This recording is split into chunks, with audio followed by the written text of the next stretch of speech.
Are you going to try to vote? No. But for the Mr. For the Mr. Terrific, Yeah, oh God, I spliced in a bit of Old Way Vogue. Nice, nice. Okay. Welcome to episode 35 of the Webcomic Beacon Presents first issue. I'm Bored, and Marcus. I'm Melissa. I'm Fes. And this is Blackhawks, #1 from DC Comics. Blackhawks. I don't know what the hell they are, but they're a team. They're a G.I. Joe, man. You can see it from the cover. Yes, they're yes. a team. Looking they at have this logos. team, they're not just a team. They are Go Multicultural Team. Yeah, the real American hero. Which means one of them has red hair. Blackhawks are there. And then there's an Asian chick, and then there's Callisto from X-Men. There's a black guy. All right, there we go. All right. Because if they're called Blackhawks and there's not a black guy, it wouldn't be right. Right. So we have this cover, and nobody is allowed to have the same gun. Okay. Yes. Nope. Not even if you have two guns, they have to be different. It means apparently. they're individualistic. They're a team. Yeah, dude, that's the best you can do. Individualistic. Like, if you can't have different powers, you need to have different skills, which you can't show on a cover. So the closest thing to that is different guns. And there's one girl who gets to wear bright red, apparently. Yeah, she doesn't get to aim at anything. That's really sad. Well, that's the problem with this cover is, like, action is happening over there, but, this dude, and she's kind of facing backwards, kind of... Dude, she doesn't have any depth perception. But, she doesn't have any depth perception or any peripheral vision in that direction. She should not be firing a gun anyway. Yeah. Like, just don't get mad about the fact that she just has a gun for personal protection at close range. That and she has a small head growing out of her stomach.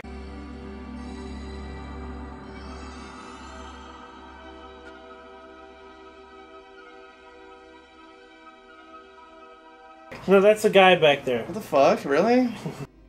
Start the reactor. Yeah. So I do like that the women are kind of covered up a bit, that they're not showing off anything. So it's a nice. There's no we're going to show off because we can show off sort of thing. So I respect that. Although there's kind of this combination between sensible shoes and not sensible shoes. Right. Yeah. She's also the sort of backwards posing is like, yeah. Well, we'll put it this way. It's a little goofy, but I'm just thankful that the girl with pink hair is not wearing pasties and nothing else. Okay, that's a well, fucking she does step have up. the bare midriff, which doesn't seem. It's not very good for military engagements. In a combat situation, I probably would not want to have it. So how does this cover look? I mean, I think the cover looks fairly decent. The logo does certainly pop. You don't know what that is, but you know it's going to be like one of those team comics. I wish it was the Silverhawks. I like them a little better, but hey, the Blackhawks are cool. They're here. Blackhawks are awesome. Yeah. So we pop open to stuff is going down, and these guys are in the thick of it. Yeah. And I have to say, it's a little bit like, what the hell is kind of going on here? Yeah. Actually, it's a very khaki-colored comic. Yeah. It's there's a lot of there's a lot of inking in here. War.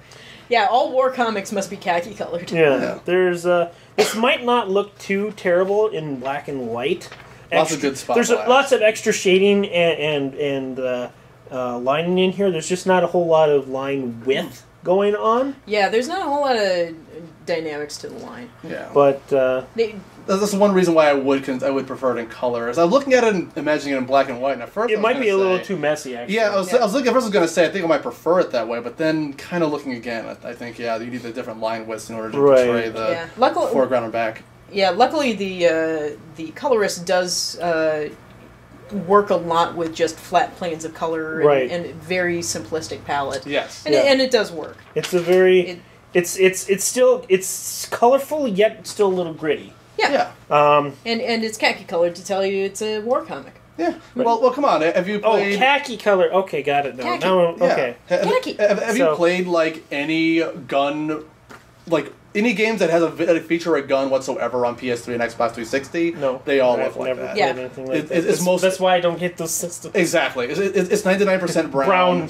Okay? And then they... Because brown is realistic. Yeah, brown is real. Don't you know that? So we have this... I got to comment on this last panel here. This guy who's doing the ops and stuff. Personally, I think he'd be a lot more helpful to the team if he turned on his monitors. That would help a lot, yes.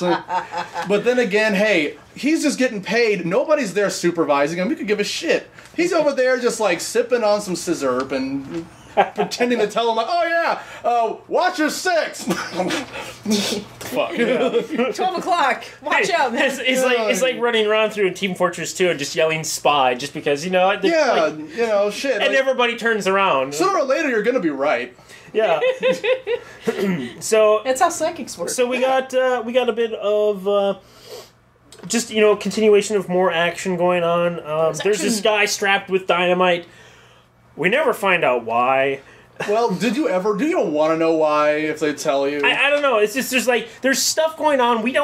I don't really remember what's going on except there must be the bad guys. Yeah, and then the guys from the fucking rifts are over here with a nice little skull. But we are getting we are mostly getting play between our heroes here, our characters. We're getting a little bit of the dynamics, and I think it could have been handled a little bit better, but they're trying. I think they're doing what they can with what they got, with how many pages they got. They're actually doing a pretty good job of introducing a whole bunch of characters at once. Oh god, yeah. And it's they're focusing on 3 or 4, and then mentioning the others kind of at the periphery, but they're focusing enough on the main ones that you can actually get a little bit of character development, even though time is split between them all.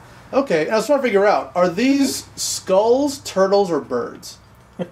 I think they're Koopa Troopas. Yeah, I was going to say they're Kappas. Yeah, they look a lot. Yeah, they do look a lot more like Kappas. But I'm like, maybe this is their Cobra, but it's like turtle, and it stands for something. That'd be pretty cool. It's not Cobra, it's Copa. How long has it been since making everything into not anagrams? Fuck, what's the word I'm thinking of? Acronyms. Acronyms! There we go. Acronyms and everything. How long has it been since that's been cool? Pretty much I'd say ever since Frankenstein and the Agents of Shade. Agents of S-H-A-D. I think it everybody still does it. Corporations do it. Governments do it. I'm pretty sure the last time that I really saw that used, and the one I thought was the final word on it, was when they had the same thing for Archie, but it was Riverdale, all with periods between every single letter. And I thought that was kind of the last word on doing that, so I was like, you guys can kind of put a cap on that. I don't think that's what they're doing here. It's just kind of a fun tangent. We just kind of went off. So we gotta let's reel it back, and we cut back to this the pink-haired chick is I like her because she's kind of like this punky little teen, probably the youngest little spunkmeister on this team. She wears pink shoes into a combat thing. And she's cute, but to be fair, the comic overall is mostly focusing on her. Yeah. But and weirdly, I don't think she's wearing the midriff when she's actually fighting. That's true. It's just on the cover. Maybe. She might be. Maybe a little bit. Is that a belt or a midriff? We can't really tell from here. Whatever. Yeah, it doesn't matter. She's got a bit of a midriff. Oh, you're right. But it's not. Damn it! It's not like it's like a midriff all the way up to here where she's just wearing a bra. It's just like a short shirt and everything. Yeah, she's doing all right. So she falls out of this plane after she lets it blow up. Let's do some fact checking here. Is shooting into the water really going to do much for disrupting the surface tension? I think we need to ask the Mythbusters about this. Because they said that dropping a hammer in before you doesn't really do anything, but you're also shooting a big giant machine gun, and there's going to be a lot of from that, especially with the big cannon. But I think once you're falling at terminal velocity and you're human-sized, no matter how much you disrupt the surface tension in the water, you're still going to hit it like a ton of bricks. Oh, fuck. Especially head first versus, protected foot first. And the way you're supposed to do it is fall feet first with your toes pointed down. I've done that before in a diving pool where I angled it so much that I went and smacked into the back of the wall in the bottom. Oh, it was funny. It was with my feet, though. Oh, yeah. It explains so much. So, anyway, we cut back to something called the Irie. Irie. Or the Erie. Irie, sir. Or maybe it's supposed to be pronounced Erie because the guy says, you take that name seriously. So I'm going to guess it's maybe the Erie. Erie. But, so we got this guy, and we meet our black character because, for a multicultural team, you need a black character. Well, if you're going to do a team but he's not doing anything. He's the doorman. He's the black guy. Well, the same thing happened in Thor. They They finally put it. They had like one black dude in the pantheon of Norse alien gods, and he's a fucking doorman. I was like, you know what? Yeah. That's the best we could hope for. He still was a really cool character. What were they gonna do? Bring out the black racer? Yeah, I was like, they're not really gonna do a lot with that. So, it was like, whatever. So we have basically like their hideout, their base in the mountains. So Thunderbirds are go. Yes. And we have this guy he's from the UN, and he's basically checking up on their investment. And so this is like that new guy that was introduced to like the Hellboy movie series, where he's the in for the audience. Yes, he's the reason why they have to explain everything. In Doctor Who terms, he's the companion. He's the person who gets explained at. Yeah. So the audience gets explained at. And they have every G.I. Joe I never got as a kid. I love all these vehicles. Yeah. Oh, I think I have a term for the guy. He's the exposition magnet. There we go. Perfect. There we go. And so, which does fairly well because he's also plot relative, which is the most important thing. And we get introduced a little bit to some of the other characters and a little bit of the dynamics. You know, this is likely leading up to a subplot, like we mentioned in Justice League International. There's likely going to be like the political plot line and there's this shit we got to take care of plot line. And there's, if they know what they're doing, they're going to have some dynamics going between that and some politics involved. Then we cut back to pink-haired chick. I don't even remember the name. She's over here kissing on Peter Parker / Cyclops. It's a lot more character development. Scott Parker, Peter Summers. And what you find out with this comic more is Magneto rules it. It's freaking awesome. There is a lot of information in this comic. There's a lot of set pieces being introduced. You learn that there's things like nanites or something like that. There's a lot of exposition. This is not an action comic book. Not right now. There's a lot of set pieces going on. It started with the action, got you in. Yeah. Well, they have to make sure you understand enough about it for the action to even matter to you. Yeah. Right. Yeah, there is a lot of setup going here, and they need it. They need all this space to set up all these characters. Because seriously, like, going on. I don't know. I mean, I'm sure the Blackhawks had a presence of some sort in the DC universe. Oh, God. Blackhawks have been in the DC universe since the 40s, if I remember. But the thing is, the last time I remember seeing anything with their name on it was the 70s, and I wasn't even born yet. Well, they were also in New Frontier. Ah, well, yes, they were New Frontier. But they pop up here and there. Yeah, that's why I'm saying they need the exposition, because Lord knows if you haven't been following DC for decades, you're like, who in the fuck are these people? Right. Yeah, I mean, one thing you can say is like they do really good with, they take some more chances with different angles. So like Birds of Prey, it was very static, sort of like standing there looking at stuff. There's a lot of top-down shots, a lot of low-up angles, so it's not boring to look at. It's dynamic. It feels dynamic. Things are moving. Things are progressing. Yeah, exactly. The artist is very aware that they're drawing a lot of talking heads, and they have to keep the art lively. And they've done a very good job for what's primarily a talking heads comic. Right. Yeah. But to be fair, there are also explosions here, so there is some action throughout it. I mean, like they don't really stop with the explosions. They just happen intermittently. I think as the comic goes on, there's actually there's more line width variation going on from the beginning instead of from the beginning, which is seemingly a little bit more. Yeah, I think it's especially when the artist starts using these filled in black borders, it makes the art pop a little bit. Right.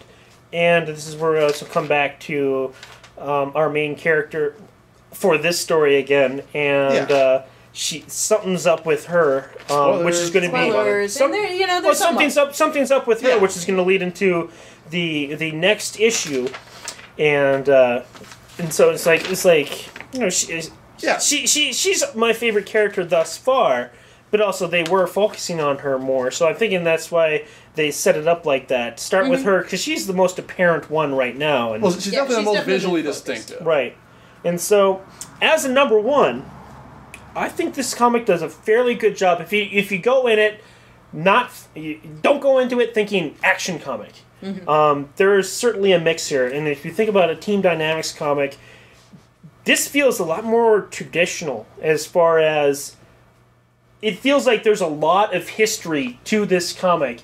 where they went through a lot of stuff, a lot of set pieces, a lot of dialogue, and it feels like they got their shit down for this. Mm-hmm. And I think it conveyed fairly well. And I think I'll have to give this... This is going to definitely give you enough information to know whether or not you want to get the next one, or if it just doesn't do it for you. I think as number one, this does succeed.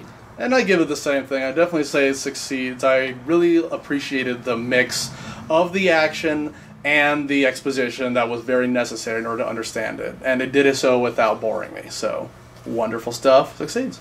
I give it a succeeds as well. I didn't absolutely fall in love with the comic myself, but your mileage may vary on just subject matter and whether you connect with it. I think they had a very tough job going in just the fact that it's a teen comic. There are a lot of characters to set up, and they did a very good job of setting up the premise and the characters. And that was Blackhawks, number one from DC Comics.